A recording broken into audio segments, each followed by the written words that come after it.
அட, இதுங்களை உயிரோடு விடவே கூடாது, துரத்தி படிங்க, அடிச்சு கொல்லுங்க. அப்புறம் அந்த சூனியக்காரியும் மற்ற 2 பேரும் அந்த கிராமத்து ஆளுங்க கிட்ட இருந்து தப்பிச்சு சந்திரனுக்கே திரும்பி போயிடுறாங்க. அதனால அந்த 2 விஞ்ஞானிகளோட எல்லா திட்டமும் பாழாயிடுது. பாருங்க கண்ணா, சுத்தி பாருங்க, இந்த சந்திரம் பூராவும் உங்களுக்கு தான் சொந்தம். இப்ப இங்க நீங்க தான் ராஜா. உங்களுக்கு என்ன வேணுமோ அதை நீங்க தாராளமா பண்ணலாம். இந்த சந்திரன்ல செய்யறதுக்கு என்ன இருக்கு? இங்க பேயா இருக்கிற உங்க 2 பேத்த தவிர வேற யார் இருக்கா? அட கடவுளே, இங்க வந்து இந்த பேய்களுக்கு நடுவுல இப்படி மாட்டிக்கிட்டு இருக்கிறனே. லலந்தம்பி, மறந்துட்டியா இங்க வைரங்க இருக்கிறத? நம்ம பெரிய பணக்காரங்க தம்பி. பணக்காரங்களாயிட்டுமா? அட கிறுக்கு காளியண்ணே, உனக்கு பைத்தியம் தான் பிடிச்சிருக்கு. இந்த சந்திரன்ல அந்த வைரங்களுக்கு ஒரு மதிப்பும் இல்ல, அதுவும் வெறும் கல்லு மாதிரி தான். ஐயோ, நம்ம வாழ்க்கை இப்படி திருசங்கலோகமாயிருச்சு. பூமியிலயும் இல்லாம ஆகாசத்திலயும் இல்லாம நடுவாந்தரத்துல தெரிஞ்சுக்கிட்டு இருக்குமே. இந்த 2 மடையன்களால நம்ம பிளான் மொத்தமும் பாழாயிருச்சு. ஆனா டாக்டர் குமார், சந்திரன்ல வைரக்குவியல் இருக்குங்கிறது மாத்திரம் உறுதியா தெரிஞ்சு போச்சு இல்லையா? நாம எப்படியாவது 2 பேர்த்த கண்டுபிடிச்சு இந்த வேலையை செஞ்சு முடிக்கணும். அப்போ அந்த வழியா ஒரு ஆளு போய்கிட்டு இருந்தான். தம்பி, யாரு நீங்க? இந்த காட்டு வழியில எங்க போய்கிட்டு இருக்கீங்க? என் பேரு பாலு. என் பொண்டாட்டிக்கு புது புடவை எடுக்கிறதுக்காக பட்டணத்துக்கு போயிட்டு இப்பதான் திரும்பி வந்துகிட்டு இருக்கிறேன்னே. ஏன்னா எனக்கு இப்பதான் புதுசா கல்யாணம் ஆயிருக்குன்னே. அப்படியா? புதுசா கல்யாணம் ஆயிருக்கா? அப்படின்னா நான் ஒரு நல்ல விஷயம் உனக்கு சொல்லட்டுமா தம்பி? நல்ல விஷயமா? சீக்கிரம் சொல்லுங்கண்ணே.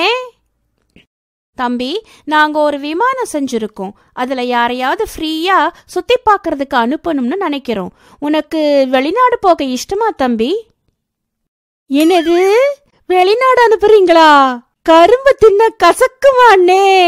அண்ணே அண்ணே, என்னையும் என் பொண்டாட்டியையும் அந்த விமானத்துல ஏத்தி வெளிநாட்டுக்கு அனுப்புவீங்களா அண்ணே? சொல்லுங்கண்ணே, எப்பண்ணே அனுப்புவீங்க? இன்னைக்கு ராத்திரியே கிளம்ப வேண்டி இருக்கும். அப்படியா? சரிதானே, ரொம்ப சந்தோஷம். நான் இப்பவே போய் இந்த நல்ல விஷயத்த என் பொஞ்சாதி கிட்ட சொல்றேன்னே. அவ சந்தோஷத்துல மேலையும் கீழையும் குதிக்க போறா. எனக்கு ஒரு 2 மணி நேரம் கொடுங்கண்ணே. நான் இந்தா இப்படி போயிட்டு அப்படி ஓடியாந்துடுறேன்னே. இன்னைக்கு எனக்கு அதிர்ஷ்டம் பிச்சுக்கிட்டு தான் கொட்டுது. என் பொஞ்சாதிய கூட்டிக்கிட்டு நான் வெளிநாடு போக போறேன். ஏ காத்தாயி, எங்க இருக்கிற? சீக்கிரம் ஓடியா. நீ எப்பவும் என்னைய திட்டிக்கிட்டே இருப்பில்ல, ஹனிமூனுக்கு கூட கூட்டிட்டு போக வக்கில்லைன்னு. இன்னைக்கு நமக்கு அந்த அதிர்ஷ்டம் கிடைக்க போகுது. நான் பட்டணத்துல இருந்து வந்துகிட்டு இருந்தப்போ வழியில 2 பேரை பார்த்தேன். அவங்க ஒரு புது விமானம் செஞ்சிருக்கிறாங்களாமா. அதுல நம்மளையே ஏத்தி வெளிநாட்டுக்கு அனுப்ப போறாங்களாமா. எப்படி நம்ம அதிர்ஷ்டம் அடிச்சதில்ல, நமக்கு லக்கி பிரைஸ். ஐயோ, நான் என்ன செய்வேன்? எனக்கு கையும் ஓடல, காலும் ஓடல.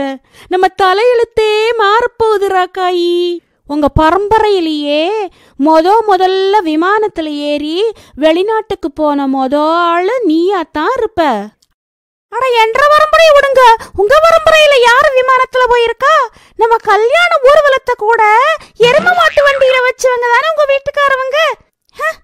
கொஞ்சமாவது வெக்கம் வேணாம்? குறைஞ்சபட்சம் ஒரு வாடகை வண்டியாவது வச்சிருந்திருக்கலாம். சுத்த கஞ்ச பிசுனாரிங்க.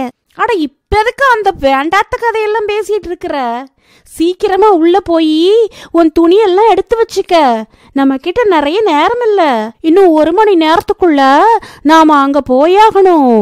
அப்புறம் ராக்காயி சந்தோஷத்துல உடனே போய் எல்லாத்தையும் மூட்டை கட்டி எடுத்துக்கிறா. அப்புறம் அவங்க 2 பேரும் காட்டுக்குள்ள போறாங்க. அண்ணே, நாங்க வந்துட்டோம்னே. இனிமே எங்களை உடனே விமானத்துல ஏத்திருங்க. எங்களால இனிமேலும் காத்துக்கிட்டு இருக்க முடியாதுன்னே. கண்டிப்பா கண்டிப்பா 2 பேரும் எங்க கூட வாங்க. நாங்க இப்பவே உங்களை விமானத்துல ஏத்திடுறோம். இங்க பாரு பாலு, இங்க ஒரு போன் கூட இருக்கு. உனக்கு எப்ப வேணுமோ அப்ப நீ எங்க கூட பேசிக்கலாம். சரியா? சரிதானே. இந்த விமானத்தை ஓட்டுற டிரைவருங்கண்ணே, யாருன்னு இதை ஓட்ட போறாங்க? அத பத்தி நீ கவலைப்படாத. இந்த விமானம் ஆட்டோமேட்டிக் விமானம். இதை யாரும் ஓட்டணும்னு அவசியம் கிடையாது. நீங்க போய் உங்க சீட்ல உட்காருங்க. அப்புறம் அந்த 2 விஞ்ஞானிகளும் ராக்கெட்டை செலுத்துறதுக்காக அவங்களோட கேம்புக்கு போறாங்க. ஏனுங்க, நான் டிவில விமானத்தை பார்த்திருக்கேன். இது விமானம் மாதிரியே இல்ல, வேற என்னமோ மாதிரி இருக்குங்க. அட, குரங்குக்கு தெரியுமா தேனோட சுவைன்னானா? ஏ கிறுக்கி, இதுக்கு முன்னாடி நீ விமானத்தை பாத்திருக்கியா என்ன? என்னமோ பெருசா பேசிக்கிட்டு இருக்கிற. விமானத்துல போறோமேன்னு சந்தோஷப்படாம நொய்யிங்கிற. அதுக்கப்புறம் ராக்கெட் புறப்பட்டதும் தடா புடான்னு பெருசா சத்தம் வருது. அட கடவுளே, ஏனுங்க, எனக்கு என்னமோ ஏதோ தப்பா இருக்க மாதிரி இருக்குங்க. பாருங்க, எப்படி சத்தம் வருது, எப்படி ஆடுதுன்னு பாருங்க. அட, விமானம் இப்படி இருக்காதுங்க. அட, ஒன்னும் ஆகாது ராக்காயி, கொஞ்சம் பொறுமையாரு. ஐயோ, இன்னைக்கு நாம செத்தோம். அட, நீ என்ன எங்க கூட்டிட்டு வந்திருக்கிற? நான் பாட்டுக்கு வீட்டுல செவனேன்னு இருந்தேன். வீணா வெளிநாட்டு ஆசையால இன்னைக்கு நாம கண்டிப்பா சாகத்தான் போறோம். அட பாருங்க, இது மேல மேல போய்கிட்டே இருக்கு.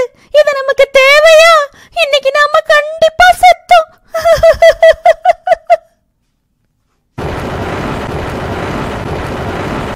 ராக்காயி, இங்கிட்டு கொஞ்சம் பாரு புள்ள, கீழே பூமி தெரியுது பாரு. இது நம்மள பூமியை விட்டே வெளியே கொண்டாந்துருச்சு. ஐயோ, எங்களுக்கு இவ்ளோ மேல போக வேணாண்டா சாமி, கீழேயே பறந்தா போதும். ஐயோ, எனக்கு தலையே சுத்துது புள்ள. இப்ப நாம என்ன பண்றது? ஏனுங்க, இப்ப என்ன ஆகிட்டு இருக்குது?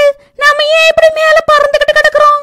இது கண்டிப்பா விமானம் இல்லைங்க, இது ராக்கெட். ராக்கெட், இந்த நாசமா போன ராக்கெட் நம்மள வானத்துக்கு கூட்டிட்டு வந்திருக்கு. சீக்கிரமா ஏதாச்சும் பண்ணுங்க. அட கடவுளே, நான் என்ன பண்ண? ராக்காயி, இங்கிட்டு பாரு, பூமி எவ்வளவு சின்னதா தெரியுதுன்னு. அட, பூமியை விடுங்க, இங்கிட்டு பாருங்க, சந்திரன் எவ்வளவு பெருசா தெரியுதுன்னு. ஏனுங்க, எனக்கு என்னமோ அந்த ஆளுங்க உங்களை பைத்தியமாக்கிட்டாங்கன்னு தோணுது. இது கண்டிப்பா விமானமும் இல்ல, நம்மள வெளிநாட்டுக்கு கூட்டிட்டு போக போறதும் இல்ல. அந்த ஆளுங்க நம்மள நல்லா ஏமாத்தி இந்த ராக்கெட்ல ஏத்திட்டாங்க. எப்படியாவது அவங்களோட பேச முடியுமான்னு பாருங்க. ஹலோ ஹலோ அண்ணே, நான் பேசுறது கேக்குதா அண்ணே? ஹலோ ஹலோ, யாராவது இருக்கீங்களா? கேக்குது கேக்குது. சொல்லு பாலு, அங்க உனக்கு ஏதாவது கஷ்டமா இருக்கா? ஐயோ, கஷ்டமோ கஷ்டம்தானே. உங்களோட விமானம் தப்பா எங்களை வானத்துக்கு கூட்டியாந்துருச்சு.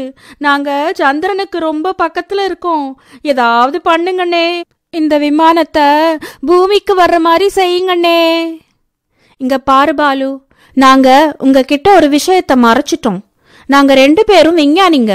உங்களை ஒரு முக்கியமான வேலைக்காக சந்திரனுக்கு அனுப்பியிருக்கோம். நீங்க அந்த வேலைய செஞ்சாதான் அந்த ராக்கெட்டு பூமிக்கு வரும். கிழிஞ்சது கிழவன் கொடுத்த நன்னே, நாசமா போச்சு. எனக்கு முதல்லயே தெரியும் இப்படித்தான் ஏதாவது இருக்கும்னு.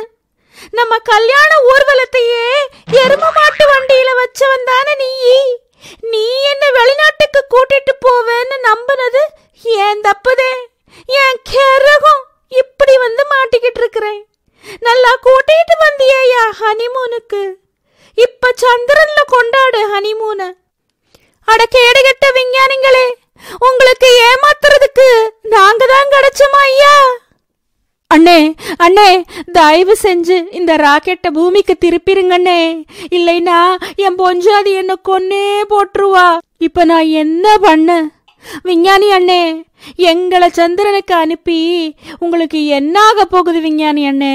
இங்க பாரு பாலு, அங்க சந்திரன்ல நிறைய வைரங்கள் இருக்கு. நீ ஆக்சிஜன் மாஸ்க போட்டுக்கிட்டு அங்க இருக்கிற வைரத்தை எல்லாம் எடுத்துக்கிட்டு திரும்ப ராக்கெட்ல வந்து உட்கார்ந்துரு. அதுக்கப்புறம் நாங்க ராக்கெட்டை பூமிக்கு வரவழைச்சிருவோம். அப்புறம் கொஞ்ச நேரத்துல அந்த ராக்கெட் சந்திரன்ல இறங்குச்சு.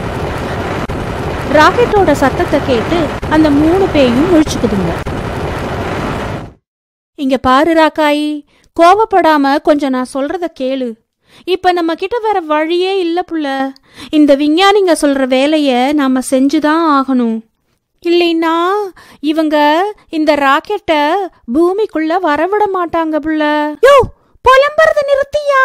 நீ கேக்கலையா அவங்க சொன்னத?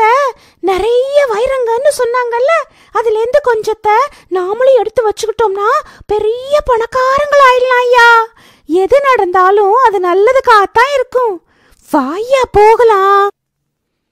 காளியாண்டி, ஏதோ சத்தம் கேக்குது, வாங்க போய் பார்க்கலாம். அப்புறம் லல்லனும் காளியாவும் அங்க போய் பாக்கறாங்க. அங்க ராக்கெட்டை பார்த்ததும் அவங்களுக்கு செம குஷி ஆயிடுது. அப்போ பாலு ராக்கெட்டோட ஜன்னல்ல இருந்து வெளியே பாக்குறான். அதிர்ச்சியில உறைஞ்சு போயிடுறான். லலன் தம்பி, எத்தனை மாசத்துக்கு அப்புறம் இங்க மனுஷங்களை பாக்குறோம். சந்தோஷமா இருக்கு தம்பி. அட செத்தோம்டா ரக்காயி, இங்கிட்டு பார்வுள்ள இங்க 2 பேய் பிசாசுங்க நின்னுகிட்டு இருக்கு. இப்ப என்ன பண்றது? நீ இங்கிட்டே இரு, நான் போய் அந்த விஞ்ஞானிகள்கிட்ட இத பத்தி சொல்லிட்டு வந்துடுறேன். ஹலோ ஹலோ விஞ்ஞானி அண்ணே, கெட்ட செய்தி அண்ணே. இங்க வெளிய பேய் பிசாசுங்க நின்னுகிட்டு இருக்கு. எங்களை எங்கன்னே அனுப்புனீங்க நீங்க? ஹலோ பாலு, அந்த பேய்களை பத்தி எங்களுக்கு முதல்லயே தெரியும். நீ அவங்க கிட்ட இருந்து தப்பிச்சு அந்த வைரங்களை எடுத்துட்டு வரணும். ஆனா எப்படின்னே? அங்க அந்த பேய்ங்க இருக்கிறப்ப நான் எப்படின்னே வெளியே போக முடியும்? எங்களுக்கு தெரியாது. அந்த வைரங்க எங்களுக்கு எப்படியாவது கிடைச்சே ஆகணும். அப்ப காளியா ராக்கெட்டுக்குள்ள எட்டி பாக்குறான். அங்க ராக்காய பார்த்ததும் அவனுக்கு ஆசை வந்துருது. லலன் தம்பி, உள்ள ஒரு பொம்பளை வேற இருக்கா, ரொம்ப அழகா இருக்கா. ஆஹா, நானும் எவ்வளவு நாளுதான் தனியாவே இருக்கிறது. இப்ப எனக்கும் ஒரு துணை கிடைச்சிரும். ஓஹோ, என் மனசுல இருக்கிற ராணி, கொஞ்சம் வெளியே வாம்மா, சீக்கிரம் வாம்மா கண்ணு. அட கடவுளே, இந்த பேய் என்ன அதோட துணைன்னு நினைச்சுக்கிச்சே. அட கர்மமே, இப்ப நான் என்ன பண்றது? இல்ல இல்ல பேய் சார், எனக்கு ஏற்கனவே கல்யாணம் ஆயிருச்சு பேய் சார். ஐயோ ராக்காயி, இன்னைக்கு நாம செத்தோம். இங்க 3 பேய்ங்க இருக்கு. அட கடவுளே, இப்ப நாம என்ன செய்யறது? நாம வெளியே போனோம்னா இதுங்க நம்மள அப்படியே சாப்பிட்டுரும். நல்லா மாட்டிக்கிட்டமே. வெளிநாட்டு ஆசை நம்ம உயிருக்கே ஆபத்தா முடிஞ்சிரும் போல இருக்கே. லலன் தம்பி, நம்மளை மாதிரியே அந்த விஞ்ஞானிங்க இதுங்களையும் ஏமாத்தி இங்க அனுப்பிட்டாங்கன்னு நினைக்கிறேன். பேய் சார், எங்களை கொஞ்சம் வைரங்களை எடுக்க விடுங்களே. இங்க இவ்வளவு வைரம் கொட்டி கிடக்குதுல்ல, நாங்க அதுல இருந்து கொஞ்சம் எடுத்துக்கிறோமே. ஓஹோ, அப்படின்னா உங்களையும் அவங்க ஏமாத்திட்டாங்களா? ஆமா பேய் சார், நீங்க சரியா சொல்றீங்க. ஆனா உங்களுக்கு அந்த விஞ்ஞானிகளை பத்தி எப்படி தெரியும்? நாங்களும் உங்கள மாதிரி மனுஷங்களாத்தான் இருந்தோம். ஆனா இந்த விஞ்ஞானிங்க எங்களை ஏமாத்தி இங்க அனுப்பிட்டாங்க. ஒருவேளை நீ வைரங்களை எடுத்துட்டு போகலைன்னா அவங்க இந்த ராக்கெட்டை தரைக்கு வரவிட மாட்டாங்க. என்கிட்ட ஒரு வழி இருக்கு. இந்த விஞ்ஞானிங்களுக்கு ஒரு பாடத்தை கத்து கொடுக்கலாம். அப்புறம் லல்லனும் காளியாவும் அவங்களுக்கு வைரங்க நிரப்பின பைய கொடுக்கறாங்க. பேய் சார், உங்களுக்கு ரொம்ப ரொம்ப நன்றி. ஏய் பாலு, நீ என்ன செய்யணும்னு தெரியுமில்ல? ஆமா காளியாண்ணே, எனக்கு நல்லா தெரியும். இந்த வழி கண்டிப்பா சரியா வரும். அப்புறம் அவங்க 2 பேரும் வைரங்களை அந்த விஞ்ஞானிங்க கிட்ட காமிக்கிறாங்க. வைரங்களை பார்த்ததும் விஞ்ஞானிங்களுக்கு பயங்கர சந்தோஷமாயிருச்சு. உடனே அவங்க ராக்கெட்டை பூமிக்கு திருப்பி விட்டுறாங்க. கொஞ்ச நேரத்துல ராக்கெட்டு பூமிக்கு வந்துருது. அந்த 2 விஞ்ஞானிகளும் வேக வேகமா ராக்கெட்டை நோக்கி ஓடுறாங்க. சூப்பர் பாலு, எங்க வைரங்க கொடுங்க. அண்ணே, வைரங்கள்லாம் ராக்கெட்டுக்குள்ளேயே இருக்கு. ரொம்ப கனமா இருக்கு. நீங்களே போய் எடுத்துக்குங்க. அந்த 2 விஞ்ஞானிகளும் ராக்கெட்டுக்குள்ள போய் அந்த வைரங்களை பார்த்ததும் அவங்களுக்கு தலை கால் புரியல.